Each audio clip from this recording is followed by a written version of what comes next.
Hi, I'm Christi Friesen and welcome. Thanks for joining me here at Fire Mountain Gems and Beads Jewelry Making Studio.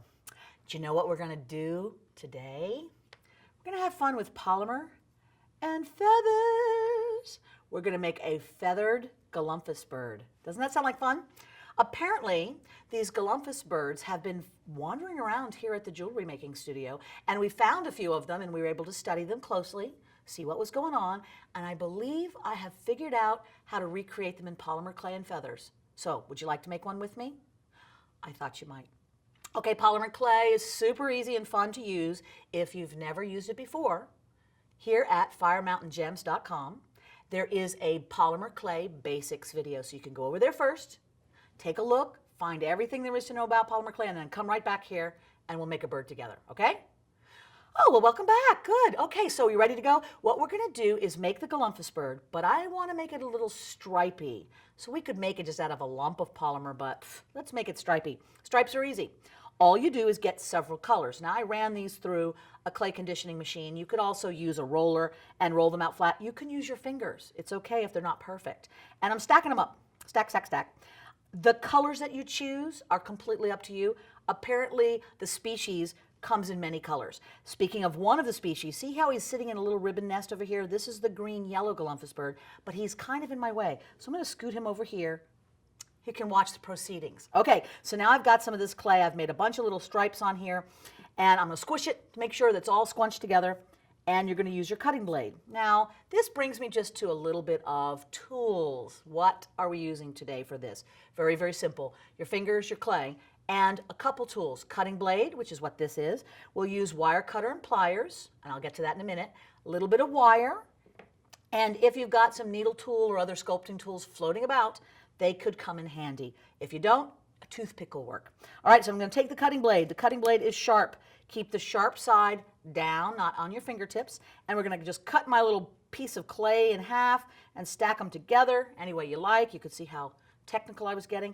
And I'm squashing them again, and I'm going to cut it in half and stack it again. What I want is I want like a loaf, as if this was like a crazy weirdo sandwich of clay colors. So I've got this whole big stack right there of all the different colors. When it gets about this big, and that's the technical term, about this big, this much, then I'm going to take my blade and just cut away all the goofy parts so that I have a nice, lovely striped pattern on all four surfaces. So you see how that is? Nicely stripy everywhere. Now I'm just going to form this into a bird. Yeah, it's that simple. What I'm doing is I'm squishing it a little bit to get that cut edge gone. So see how I'm just kind of pressing it with my fingers? Now the stripes are going to get all wiggly like crazy stockings that you put on all goofy. That's correct. That's how Galumphus birds look. So press, press, press. Now you can just set this little guy right on the table like this and continue to finesse the neck and the head, or you can hold it in your hands and finesse it and make a little bit of a body out of it. So all I'm doing is pressing it. So see, he's got little bird butt sticking out right there. Just a little nub, that's all you need. And doesn't this look like he's got a kind of bad toupee on? Yeah, I thought so too. So I'm gonna get my cutting blade and I'm just gonna slice, because inside of all that bad toupee, there's all kinds of funky fun colors. And if you just cut away, see, look at that. Let's get our scrapings out of the way. Kind of see how he's got all different colors now that are looking at me. It also has lots of chunk marks, so you're going to get back with your fingers and press and press and press, and this will soften up all of those edges and make it nice and rounded. Okay, so ideally what we're looking for is a little bit of a skinny neck, a kind of a bubbly head, and some sort of a blobby body with a little blump right there. All right, so you got that so far? That is the start of your Galumphus bird. Now he needs eyes. I usually use bead eyes. There's a couple of reasons for that. I like how the shininess of a glass or a stone bead looks against the clay. If I'm using mica powders or something like that, they can go around the glass or stone bead and not stick to it. And basically I just kind of like beads, so that works for me. But you can't just stick old beads on in there. And you'll also want to pick a dark bead, because that makes your bird look a lot cuter. If you're going for a zombie bird look, then you can pick a light colored bead, a white or a pale yellow. But if you're going to do that, kind of go the whole 9 yards, put a couple little worms around there and do it right, okay? In between the zombie and the regular bird, we have a regular eye, and that's just a nice faceted dark eyeball, fairly large, because I want this bird to be cute. Bigger eyes equal cute. So what I've done now is I've taken this bead, put it on a little bit of 28 gauge wire, pressed the two ends of the wire together and grabbed my, whatever these are, pliers, and hold onto the wire and twist with fingers. Fingers let you twist that all the way up to the head of the bead. Don't go overboard and break it because that's no fun. And then we're going to use our wire cutters and trim the end off. Try not to poke someone in the eye with flying wires. Keep an eye on where they're going. And we're going to use my little pliers again and make a little hook on the end. The hook is nice. It lets the bead embed into the clay. The clay hardens around it when it's baked. We'll talk about that later. And then it won't shove out. You'll need 2 of them. Oh, look, magically, I have another one done already. Ah, how cool is that?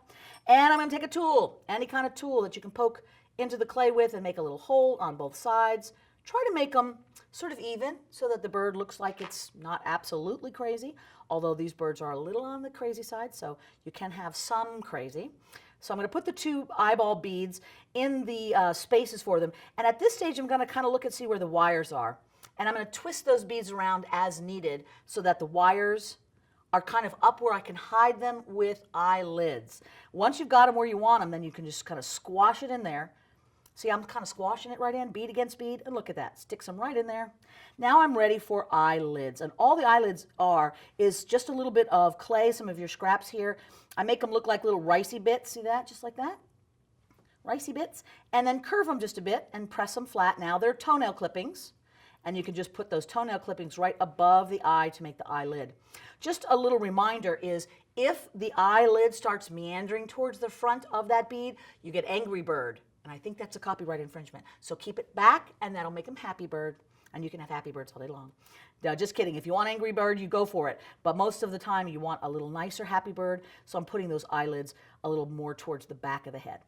Okay, so now we have a lump with crazy weirdo eyes ready to become a bird. Doesn't look like a bird yet, does it? That's because it doesn't have a beak. Apparently, birds have beaks. So what we're going to do is I'm going to start with just a little bit. Stay over there, dude. A little bit of clay in a beaky color. Now this particular Galumphus bird species does have a reddish pink beak, so I'm going to roll it out into like a carroty shape and then push it on my hand with my other fingers. So what I'm doing is I'm kind of pinching a ridge on the top and I'm flattening the bottom. If you just want to roll it like a carrot and stick it on, I'm okay with that. Not as sophisticated, but still quite acceptable. I'm cutting that off so I can stick that beak right on. And when you put it on, kind of look at it face on so you can make it straight or mostly straight. And you can make your beak big, small, petite, toucan size. It's all good. And all I've done is just press it right on there. See, isn't that cute? Now you can have just a beak like that, or you can make a lower beak as well so he can be squawking, because you know they do.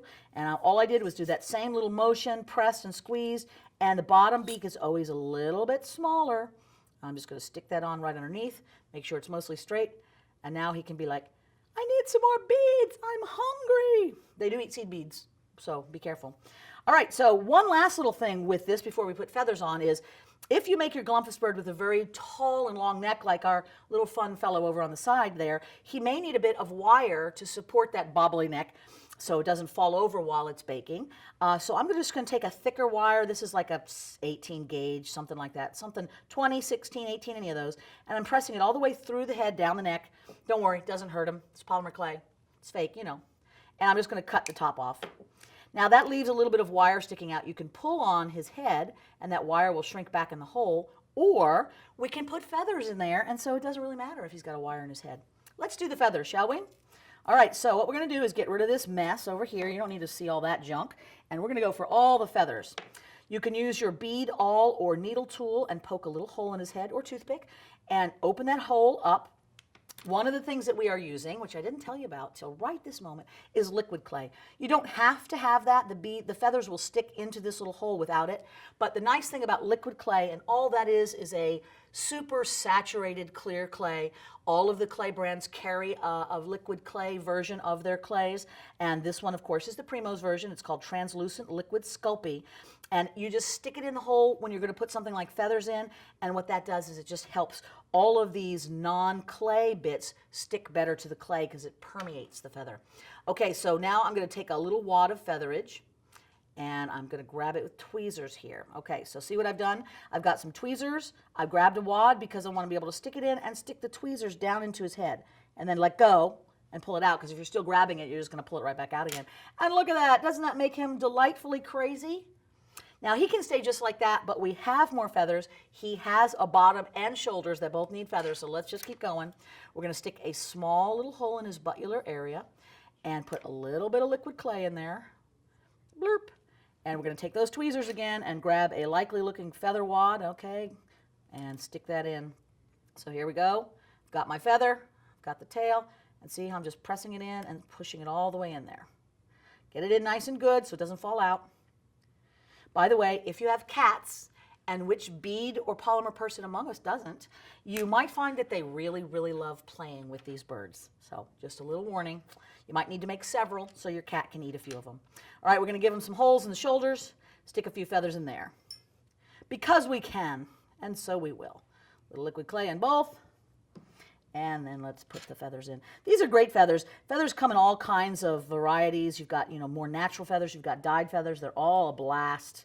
If you haven't used feathers with polymer clay, this is a good excuse to do so. They go right into the oven without any trouble whatsoever. All right, sticking it in. And look at this guy. Isn't that great? Doesn't he look crazy and fun? One other little trick before you finish, look them all over. If you want to add any other little details, now's the time. But when you bake him, you might want to take a little bit of tissue paper, tuck it up right underneath his chin in the oven so that when he bakes, that little chin will be held up. Because once it's cured and hardened, it's going to be fine. But sometimes clay gets soft before it hardens, so you want to prevent any kind of droopage happening. All right, so now once you've got your wonderful little Galumphus bird, how do we bake him and make him nice and firm and hard? All you're going to do is use your oven. Just any kind of convection oven or gas or electric oven will work fine, not your microwave, because you're going to need to be able to control the temperature. You want to go at 275 degrees for primo clay. And if you're not sure, check your packaging. Every clay has a slightly different temperature, but it's right around there. You preheat your oven.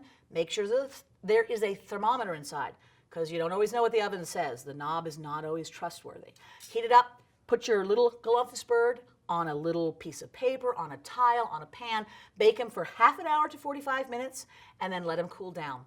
Polymer clay fuses in the oven, but as it cools, that's when it starts getting hard. So if you're waiting for it to look different, smell different, taste different, it's not gonna. Just let the oven do its trick and then play with it.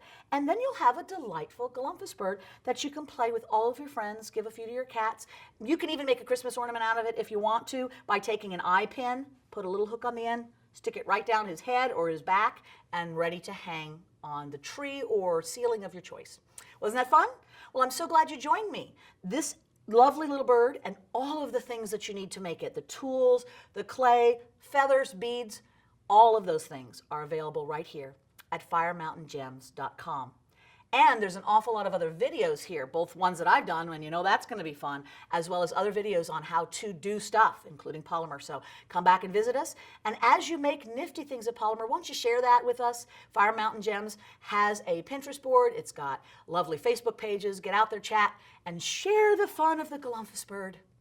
Thanks for joining me.